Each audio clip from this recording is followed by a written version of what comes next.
षष्ठार साहित्य उत्सव जो आज चमत्कार भाव में अनुष्ठित हो 50 रु ऊर्ध्व कवि स्वरचित कविता पाठ कर ओडिया साहित्य जगन्नाथ संस्कृति एवं सर्वभारतीय स्तर रे जगन्नाथ संस्कृतिर प्रभाव एवं ओडिया लिटरेचर को केते दूर प्रभावित हो तार सुंदर आलोचना चक्र है मु अतिथि भाव में जोग देती मो सृष्टि और षष्ठ साहित्य संसद को धन्यवाद जनाऊँ। देखो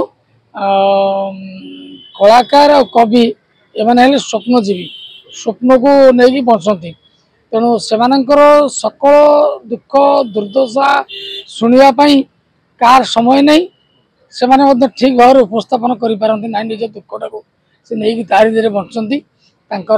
सृजनशीलता को आगे नियंती कहीहनी सरकारी स्तर में जी प्रोत्साहन कवि कलाकार मान मिलना मिलूना से गोटे सचेतनता सृष्टि हवा दरकार। बहु कवि बर्तमान ओडिया साहित्य रे बर्तमान सामाजिक समस्या को नहीं बहु कविता रचना होची बहु नुआ कवि माने आसुचंदी नूतन नूतन प्रत्यय माने आसुचंदी बर्तमान माने जुग बदली एबे तो इलेक्ट्रोनिक जुग बहु समस्या नुआ नुआ समस्या से पारंपरिक आउ से चिंता और चेतना रहूना बर्तमान मनुष्य बहुत जंत्रणा भितर समस्या भितर जागतिक स्तर में बहु परिवर्तन घटुची ताकू नहीं कवि माने कविता रचना कर उचित। द्विमासिक साहित्य आसर चतुर्थ सोपान रे पहुंची आज प्रतिकूल पाग रे मध्य आज ऑडिटोरियम रे 50 रु ऊर्ध्व कवि कवयित्री जोग देइछंती समस्ते श्रद्धार सहित ए अनुष्ठान को प्रति 2 मास थे आसुचंती साहित्यर उन्नति निमंत यही सृष्टि संस्थार सृष्टि विभिन्न साहित्य अनुष्ठान तो भुवनेश्वर एवं ओडिशा रे मध्य बढ़ी उठी ये गोटे आमर जदियो 2024 मसीह आरंभ होती अन्य साहित्य संस्था सहित समताल आगे चली कवि मानकर विभिन्न सांप्रतिक घटना उपरे पर्यवेसित कविता गुड़िक पर्यवेसित होता है केवल पर्वपर्वाणी देवदेवी जीवनधर्मी कविता सहित सांप्रतिक परिस्थितिर उपरे आमे कवि माने जनसमाज को मेसेज दे था वार्ता दे था अनुष्ठान उत्तर उत्तर उन्नति कामना करुच्ची एवं आगामी वार्षिक उत्सव रे केमिति आमे सफल रूपे कार्यटी संपादित करूँ से वर्तमान तार योजना चली पूर्वसूरी माने जो माने थिले रीतियोग्य कवि ठारू आरंभ कर आधुनिक ये पर्यंत समस्त स्मृति चारण स्वरूप से अमृत लेखनी जोटा धरी जाइतिला से आधार करी वर्तमान कवि से गुड़िक उपस्थापन करुचंती पूर्वसूरी मानक आमे केबे छाड़ीनु से गोपबंधु दास राधानाथ राय राधानाथ उपेन्द्र भंडक ठारू आरंभ करी एवं एपर्यंत जहाँ अच्छी आमे से गुड़िक उपस्थापन करि थाउ कवि कवित्व केबे हजिजीव नहीं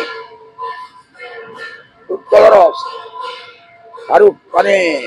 संस्कृति उपरे आमे बहुत कवि माने आलोकपात करिथांती सरकार मध्य एतिपाई प्रोत्साहित करुछंती विभिन्न साहित्य अनुष्ठान को साहाय्य सहानुभूति एबे आगे आनी देउछंती आगुर नथिला केवल मुष्टिमेय थिला एबे विभिन्न अनुष्ठान को सरकार मध्य प्रोत्साहित करुछंती हवा भी दरकार जदि नहेले विभिन्न अनुष्ठान बंची पारिबो नै आमे जहा हम कवि मानकर साहाय्य सहानुभूति विभिन्न वार्षिक उत्सव ठारू आरोग्य अनुष्ठान सब आम करुचु विभिन्न साहित्यिक मान को समर्थित करुचु आम कवि कवित मान को सृष्टिर पराकाष्ठा से प्रदर्शन करें सम्मानित करुचु कवि कवित्व केवे मरिब नहीं कवि सदाकाल सर्वदा अमर सचिन राउतराय आमर पद्मश्री सचिन राउतराय श्राद्ध दिवस गला से जो कविता को आधार कर बर्तमान से गाँ छोट मोर गाँ टी से गाँ पर विभिन्न कविता सब बर्तमान कवि माने लिखुंट किंतु से जो कालजयी कविता कहीं केवे भूली ना छोट मोर गाँ टी भोग पोथी पतर पछे पतरे नथा तार ना यही सब कविता जोटा कालजयी कविता सदा सर्वदा एगुड़ाक समस्त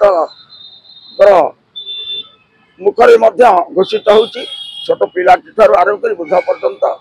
तेणु भंज साहित्य वर्तमान विभिन्न भजन कीर्तन जहाँ सब अच्छी पूर्व पुरुष माने लिखिते वर्तमान से आधार करी जगन्नाथ प्रभुंकर गुण कीर्तन करा जगन्नाथ संस्कृतिर मर्यादा वृद्धि करा जाउचे। आगत भविष्य जो मैंने चिंता कर समाज को किसी वार्ता देवाई आज समाज रे जो भाया